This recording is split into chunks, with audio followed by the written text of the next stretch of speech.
राम के भाई भरत, जिन पर सबसे कम चर्चा होती है, सबसे कम भरत पर बोला गया है। लक्ष्मण उनके साथ 24 घंटे रहते हैं। शत्रुघ्न पर तो कम ही बोला गया है, भरत पर सबसे कम बोला गया है। एक ऐसा भाई, सरस्वती ने देवताओं के कहने पर मंथरा की बुद्धि फेर दी। सरस्वती ने देवताओं के कहने पर कैकेयी की बुद्धि फेर दी। लेकिन जब भरत ने कहा कि मैं भैया को वापस लेने जा रहा हूं, तो देवताओं में खलबली मच गई। बोले यार अभी तो गया है ये, और इसको लेने ही चल दिया, और राम भावुक भी है, इसके प्रेम में वापस ना आ जाएं। तो देवताओं ने सरस्वती को कहा कि तुम जरा बात कर दो। तो क्या कहती है सरस्वती? देवताओं से कहती है कि 1000 आंखें होने के बाद भी जिसको सुमेरु ना दिखता हो, तुम मूर्ख हो क्या? मोसो कहत भरत मति फेरी, मुझसे कहते हो भरत की मति फेर दूं?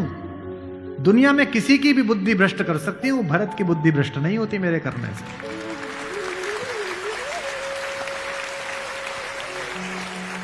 मराठी लोक कथा है, दक्षिण की राम कथाओं में है कि भरत जब भैया को ढूंढते हुए निकले तो पूरे खानदान को लेकर निकले। भरत ने कहा किसी की तो मान लेंगे, कौशल्या की मान लेंगे, ससुर को भी लेकर गए।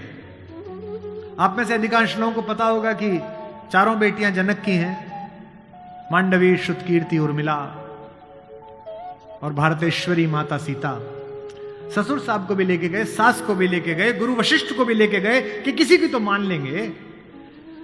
जब पहली रात भरत वहीं रुके जहां राम रुके थे, भरद्वाज के आश्रम में। सुबह चलते समय भरत संकोच में थे, तो भरद्वाज ने कहा कि राजन, क्योंकि राजा हो चुके थे, आपके चेहरे पर संकोच है। तो भरत ने डरते हुए कहा कि महर्षि मैं डरा हुआ हूं, मेरी मां ने इतनी बदतमीजी की बात कर दी, मैं बाहर था। भरत को नहीं बताया गया था कि पिता दिवंगत हो गए, पता है आपको ये बात नहीं? भरत को संदेश भेजा गया था तो उसमें यह नहीं कहा गया था कि पिता एक्सपायर कर गए, यह कहा गया था कोई इमरजेंसी है, घर आओ। अयोध्या के बाहर नंदीग्राम में इनके पूर्वजों का एक मंदिर था, जहां इनके पूर्वजों की प्रतिमाएं लगी हुई थी, मानधाता की, दिलीप की, रघु की, अज की, नहुष की। वहां भरत रास्ते में रुके अपनी सेना के साथ पूजन करने के लिए कि पूर्वजों का पूजन कर लूं, पुरखों का। पुरोहित ने हाथ में थाली दी, तो पहले इसका पूजन, प्रथु जो सबसे पहले जिनके कारण ये पृथ्वी कहलाती है, इनके घर के, फिर मानधाता का, फिर राजा बलि का जिन्होंने अपना मांस दे दिया था, रंतिदेव का। पूजन करते करते अज, रघु, दिलीप तक आए, और जैसे ही उन्होंने अगली मूर्ति देखी तो देखी पिताजी की मूर्ति। तेज तो थे ही, उन्होंने पुरोहित की तरफ देखा कि ये क्या? पुरोहित की आंख में आंसू, उसने कहा कि महाराज नहीं रहे, और भरत के हाथ से थाली छूट गई। भरत ने कहा मुझे किसी ने बताया क्यों नहीं कि पिताजी दिवंगत हो गए, क्या हुआ था? बोले राम को वनवास मिल गया। भैया को वनवास क्यों मिल गया? आपकी मां ने मांग लिया। भरत घोड़ा दौड़ाते हुए अयोध्या तक पहुंचे, रोते हुए। सोच के देखिए, भरत जैसा भाई, भ्रातृत्व में राम किसी का उदाहरण नहीं देते, लक्ष्मण का भी नहीं देते। जब हनुमान को गले लगाते हैं तो ये नहीं कहते कि तुम लक्ष्मण जैसे भैया हो मेरे, तुम मोहि प्रिय ही भरत संभाई। देना हुआ है जब कोई प्यारा उदाहरण, हमने दिया है सिर्फ तुम्हारा उदाहरण।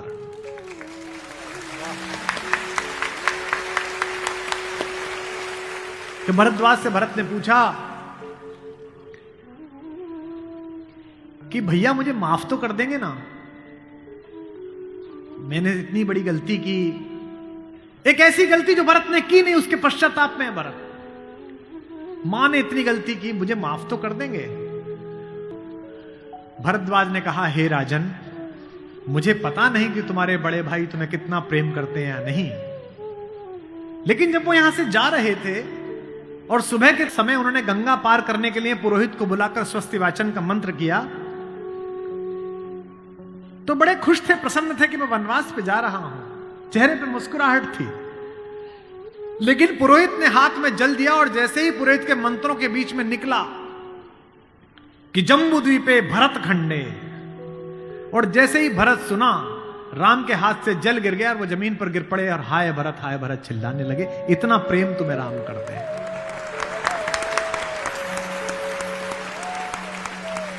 राम करुणा से भरे हुए हैं, इसीलिए करुणा निधि है। इसीलिए कहता हूं कि इस कहानी से पॉलिटिक्स सीखिए, इस कहानी से स्ट्रेटेजी सीखिए, इस कहानी से ह्यूमन वैल्यूज सीखिए, फैमिली वैल्यूज सीखिए। और जो राजनीति में लोग काम करते हैं उनसे भी अनुरोध है कि सदा जनता की भावनाएं ही सत्य नहीं होती। इस देश का पहला लोकतंत्र का मानक गढ़ा राम ने, जिसने कहा कि जनता ही सदैव सत्य नहीं है, नीति सत्य है। मैं इसको सिद्ध करके बताऊंगा अब आपको। जब राम जंगल गए तो सब दुखी थे, सब परेशान थे, हर आदमी उन्हें लौटाना चाहता था। अगर राम उसी दिन लौट आते तो सब खुश हो जाते, लेकिन राम ने जनमत का सम्मान नहीं किया, नीति का सम्मान किया। जब पहली बार चित्रकूट पहुंचे तो वन देवी उनका स्वागत करने के लिए आई। वन देवी ने पूछा कि आप मेरे यहां विश्राम करने आए हैं, मैं आपके लिए क्या कर सकती हूं। तो राम ने क्या मांगा होगा सोचो। राम ने कहा कि हे वन देवी, बाकी सब ठीक है, निभा लेंगे, पर्णकुटी बना लेंगे, फल फूल खा लेंगे, जिस रास्ते से मैं आया हूं उसके कांटे हटा देना। वन देवी ने कहा कि आप तो आ चुके, अब कांटे हटाऊं ना हटाऊं इससे क्या। राम ने जो उत्तर दिया वो आपकी आंख भिगोने के लिए काफी है। राम ने कहा कि मेरी तो कोई दिक्कत नहीं है, मेरे पैर में कांटे लग गए, पर मुझे ढूंढता ढूंढता मेरा भाई भरत इसी रास्ते से आएगा, उसको कांटे नहीं चुभने चाहिए, कांटे हटा दे।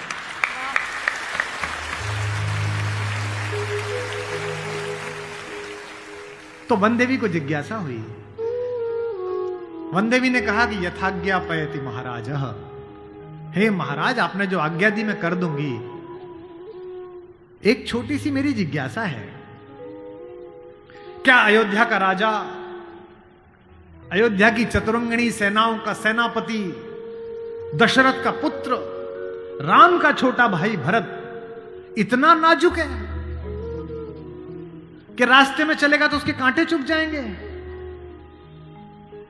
राम ने कहा नहीं, वो तो वज्र के समान है, उसकी छाती से टूटकर तो इंद्र का वज्र टूट जाता है, ये कांटे उसे परेशान नहीं करेंगे।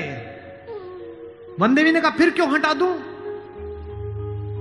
बोले परेशानी यह है कि जब उस रास्ते पर आएगा अगर एक कांटा भी चुभा तो उसका दिल यह सोचकर टूट जाएगा कि मेरे कारण मेरे भैया को इन कांटों को झेलना पड़ा है।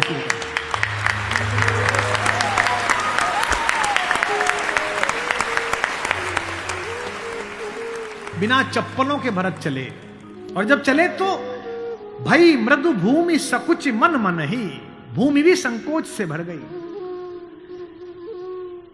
कोमल चरण चलत बिनु पनहि, कोमल चरण चलत बिनु पनहि, भई मृदु भूमि सुकुचि मन मनि।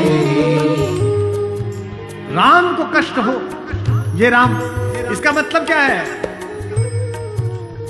इसका मतलब ये है कि भगवान स्वयं कष्ट सह सकते हैं, पर जो उन्हें प्रेम करता है वो कष्ट सहे, ये उन्हें स्वीकार नहीं है।